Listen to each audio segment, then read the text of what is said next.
Hello and welcome to Mitchell's Moments Coaching Podcast, episode number 8.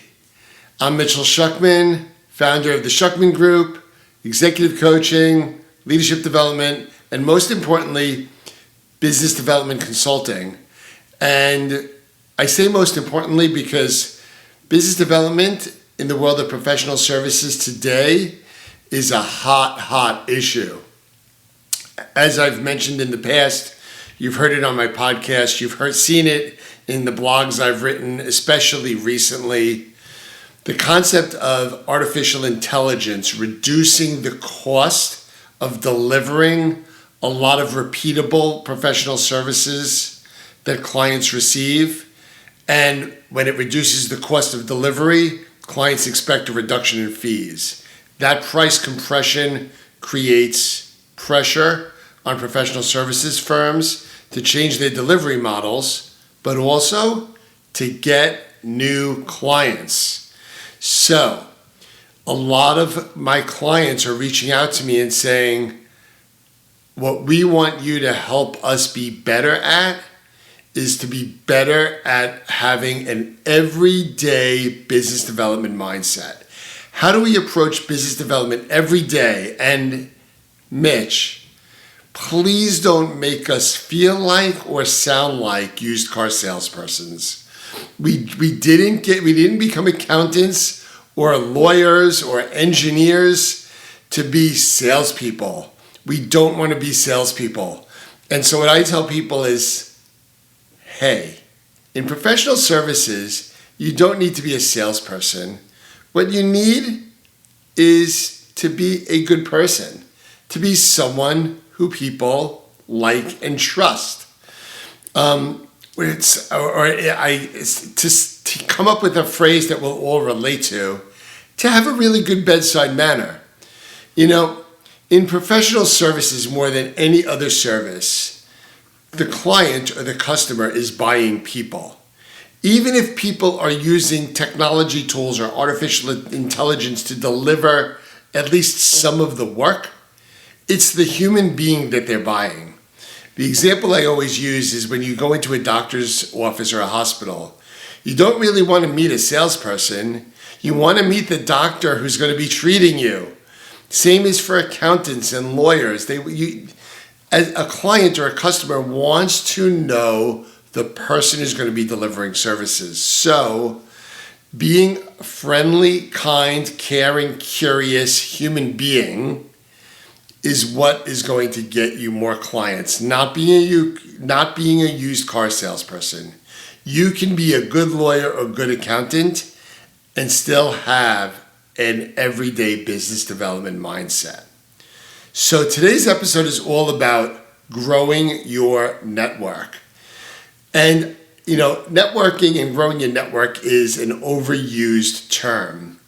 But honestly, the more people you know, and the more you talk to them in a useful and productive way about the work you do and the work they do, and you talk to them about who they are as people in their business setting, the more your network grows. And the more your network grows, the more people you're keeping in touch with, the more people you're getting to see you in a professional setting, and the more potential clients you have.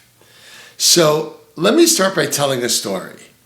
True story about, it's not a new story because I've got 4 boys and they're all adult men now. But this story relates to back in the day when one of my sons was playing Little League Baseball. And I was on the bleachers. It was really cold. I remember it vividly because those bleachers, they attract cold weather. And when you're sitting on cold bleachers, it goes straight up your body. So it was freezing out.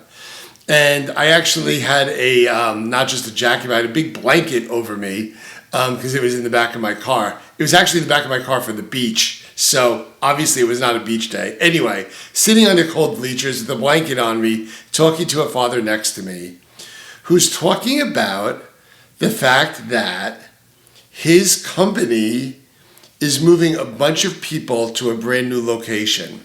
So U.S. company, moving a bunch of new people into a country in Southeast Asia to build a factory to manufacture a piece of a product that his company was known for. So a new factory, new facility. The reason it came up was they had asked him to go to engineer, to lead some of the building of this new factory. And not the structure, he was he was building like the really complex machinery to build the piece of this product.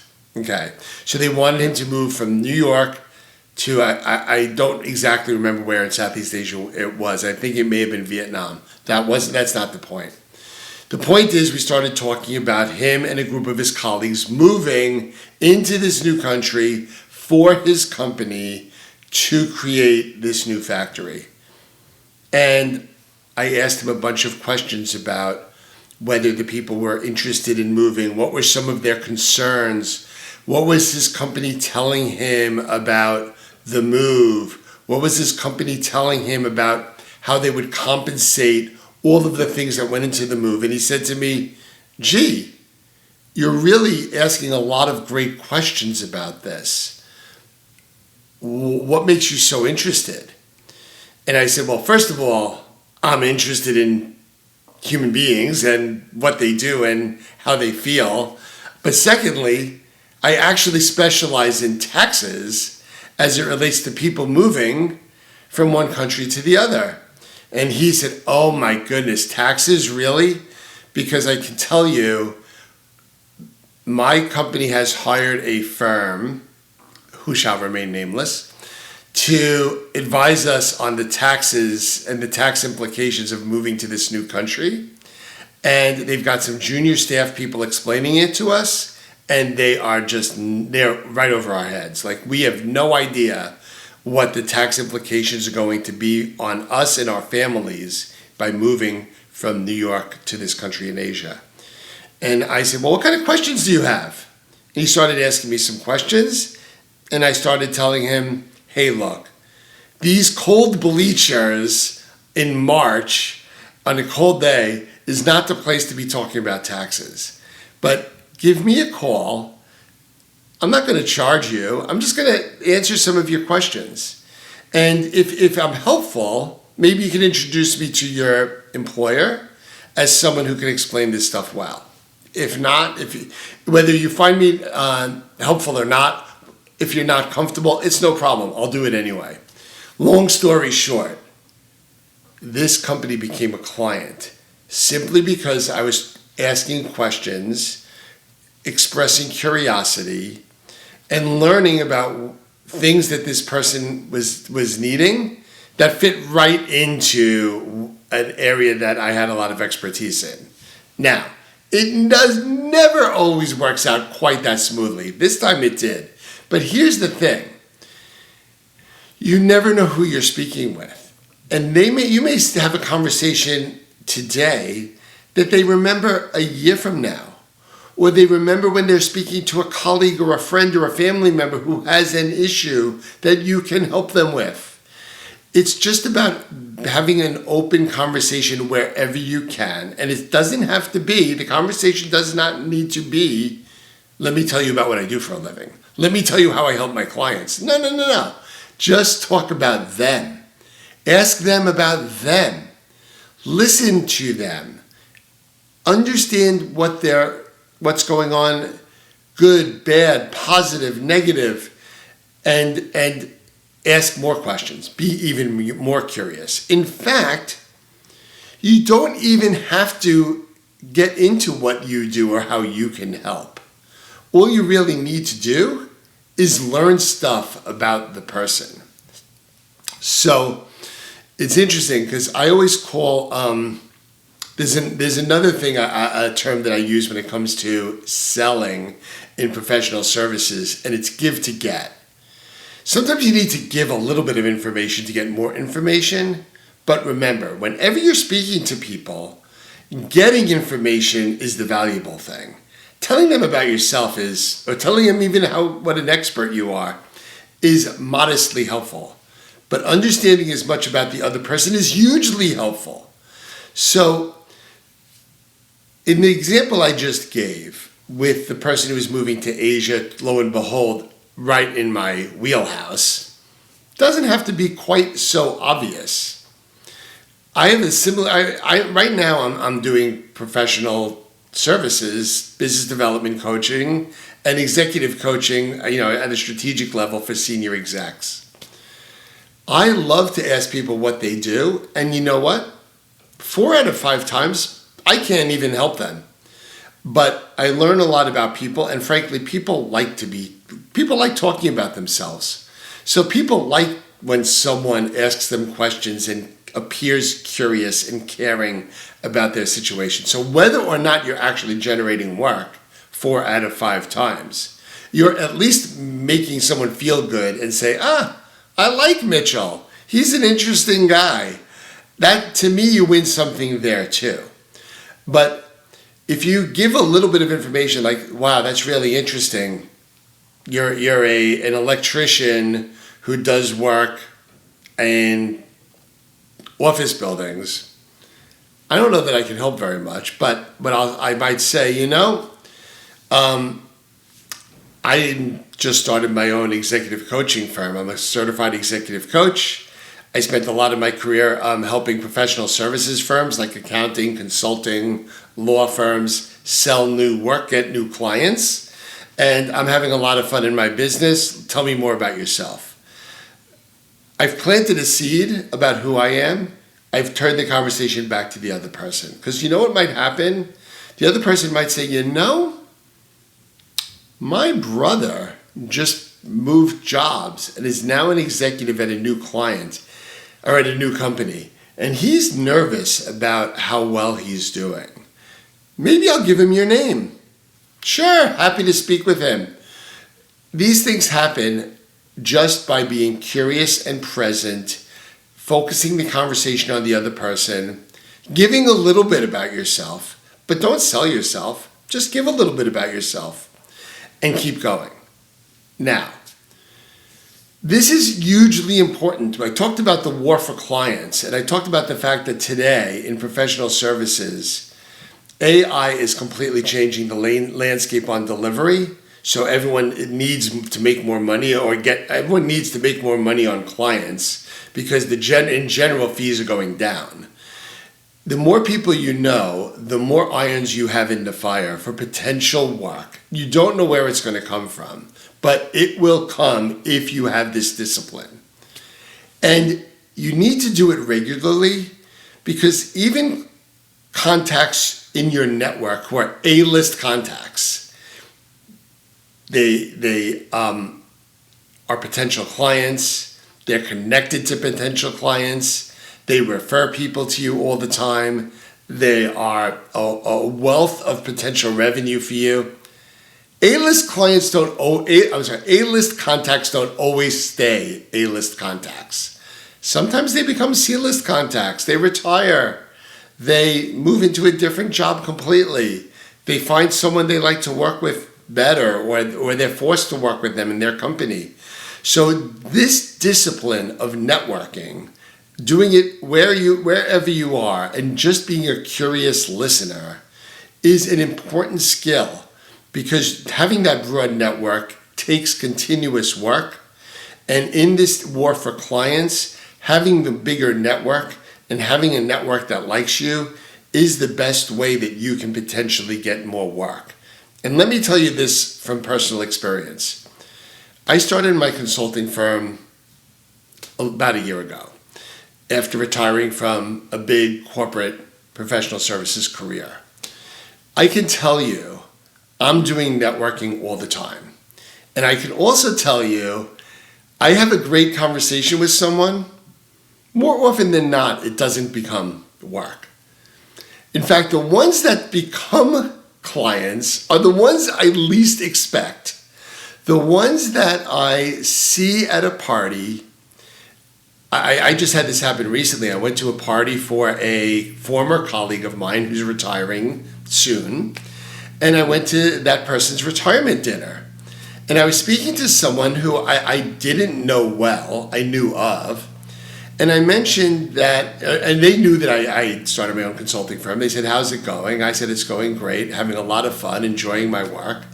And I said, how's it going for you? And boy, she kind of started telling me what a tough time she's having at work and how many things that are worrying her about her work. And I said, hey, look, you know I'm a coach.